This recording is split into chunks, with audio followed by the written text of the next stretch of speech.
cualquier caso, lo primero, dar las gracias a Restauración News por contar con nosotros una vez más.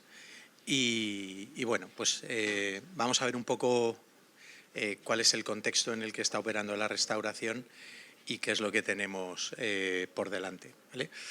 Al final, bueno, pues lo que vemos es que, echando un poquito la vista atrás, los últimos 25 años que nos han tocado ha habido tantos años buenos como malos, ¿vale? Hemos tenido momentos en los que el PIB ha ido por encima de la media, por debajo de la media, y la restauración está súper relacionada con la marcha del PIB, ¿vale? Tradicionalmente, cada país tiene su propia relación con el PIB. En España, lo normal es que cuando el PIB es positivo, el comportamiento de la restauración es procíclico. Y bueno, pues básicamente lo que tenemos es que hemos tenido algunos baches. La crisis de Lehman Brothers, después la ayuda de la administración con la ley antitabaco, que son momentos en los que nos pusieron bajo el agua, después momentos de recuperación, el COVID, etcétera, ¿vale? En los últimos años, de cada 2 años uno era malo, ¿vale? Han venido agrupados en pequeños paquetes, pero al final los que hemos estado en este mercado desde hace tiempo hemos estado a las duras y a las maduras. En cualquier caso, bueno, pues ahora deberíamos estar bien, ¿vale? Hemos ganado 2,4 millones de habitantes en 5 años, hemos ganado 2 millones de empleados en los últimos 5 años, la renta per cápita ha subido. Deberíamos estar en un periodo de abundancia para nuestro sector, ¿vale? Sabiendo que es procíclico. Entonces, ¿qué es lo que pasa? Que, bueno, pues los tickets comparables que tenemos han estado en negativo en escasísimas ocasiones en el pasado, sobre todo en la restauración organizada. En el momento de la crisis financiera, en el momento de la ley antitabaco, bajo el agua y en el COVID, el problema que tenemos es que ahora mismo los tickets comparables en la restauración organizada son negativos. Y por segundo año consecutivo son negativos. Nunca en 25 años había estado el tráfico comparable tanto tiempo seguido en negativo en la zona más dinámica del mercado español de restauración.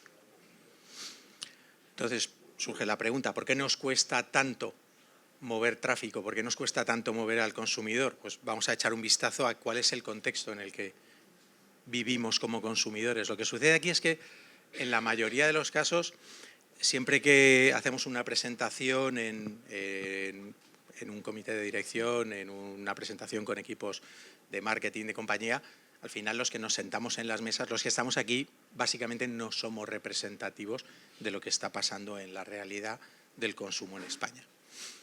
Vamos a ver el porqué. Básicamente lo que tenemos es que los salarios han ido subiendo en los últimos años a un ritmo cercano al 3%, la inflación se ha ido comiendo gran parte de la capacidad salarial que tenemos. ¿Eso qué nos ha marcado? Nos ha marcado que nominalmente el consumidor está peor que hace 4 años en 11,6 puntos. Vale. 11,6 puntos es bastante para darle un impacto, o sea, es 1 de cada 10, ¿vale? Euros menos tenemos para gastarnos. Pero ¿qué es lo que pasa?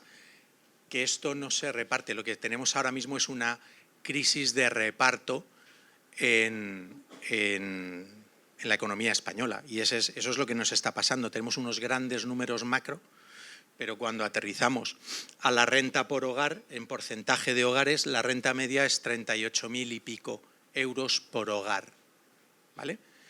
Entonces, el 80% de los hogares está por detrás de esa cifra.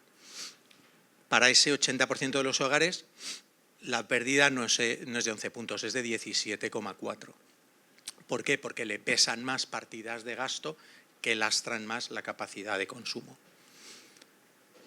Y una vez más, las administraciones vienen a ayudar. Encima ponen una carga impositiva que nos hace que ese 17-18 se convierta en un 25, 7 puntos más de carga fiscal. Entonces, lo que hemos perdido ya no es 1 de 10, ¿vale? Es 1 de 4. Con 1 de 4 tu comportamiento de consumo cambia. Sí o sí. y cambia para el 80% de la población, que es la población que más consume en la zona de restauración, que no es la super premium, ¿vale? O sea, Jorge Juan está fuera, ¿vale? Pero todo el resto está dentro. El impacto en la restauración organizada, bueno, pues el acumulado del año es un más 2,6 en venta comparable, el tráfico ya hemos visto que caía un 0,6, el ticket comparable un 3,2.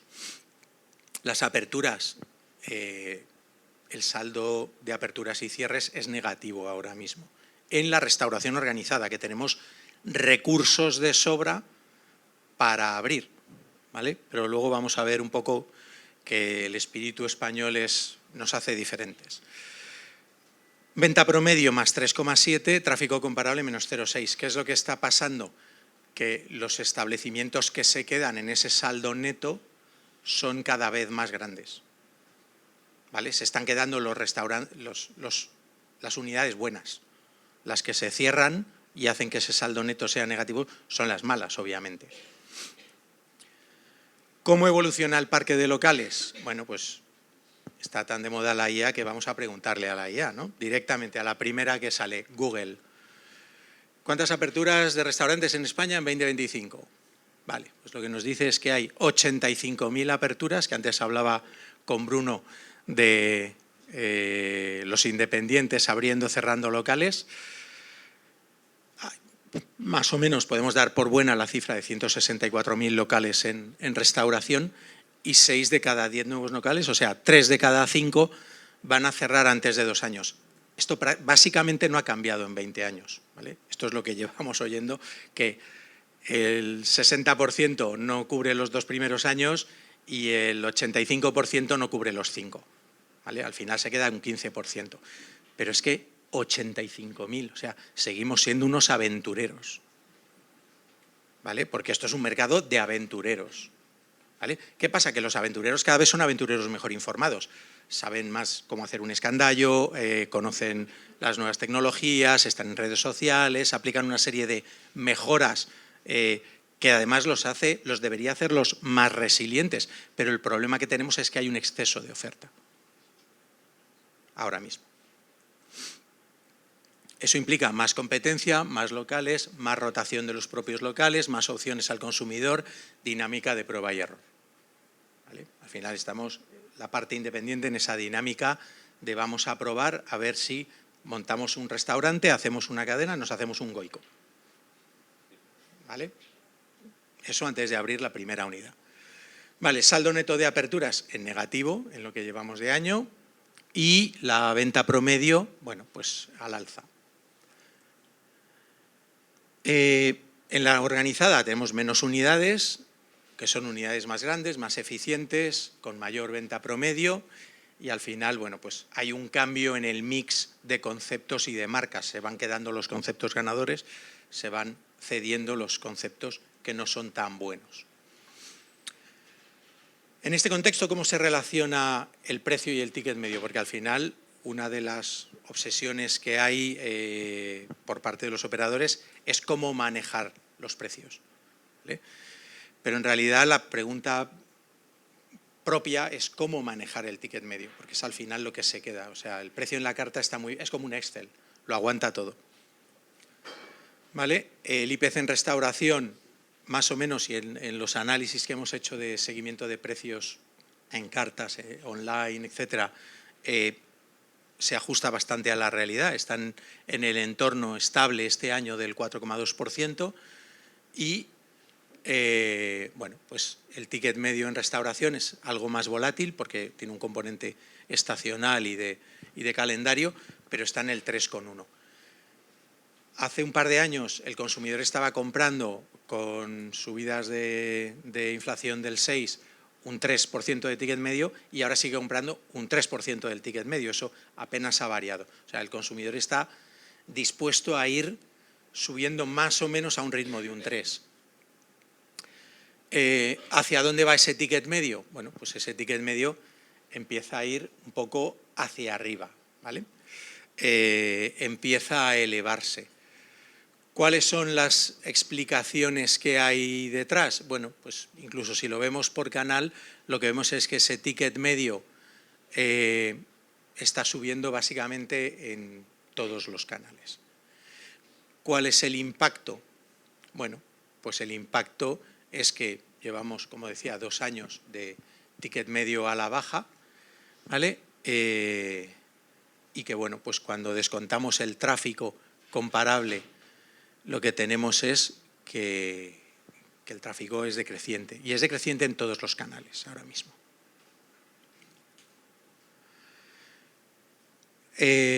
Vamos a hacer, para ir terminando también un poco, un foco en una de las partes que todo el mundo tiene en la cabeza y ahora más como comodín a la hora de activar ventas, que es el envío a domicilio, ¿vale?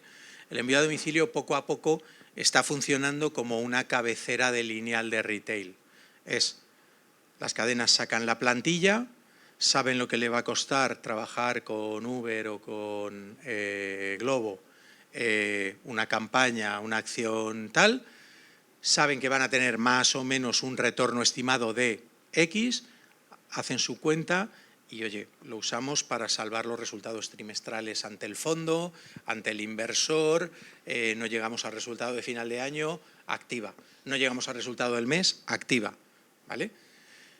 Lo único que pasa es que al final activas ventas, pero bueno, pues la variable que dejas un poco coja suele ser el margen. Vamos a hacer un poquito de memoria porque hay una cosa aquí que me parece muy interesante, porque al final en este sector todo está inventado, ¿vale?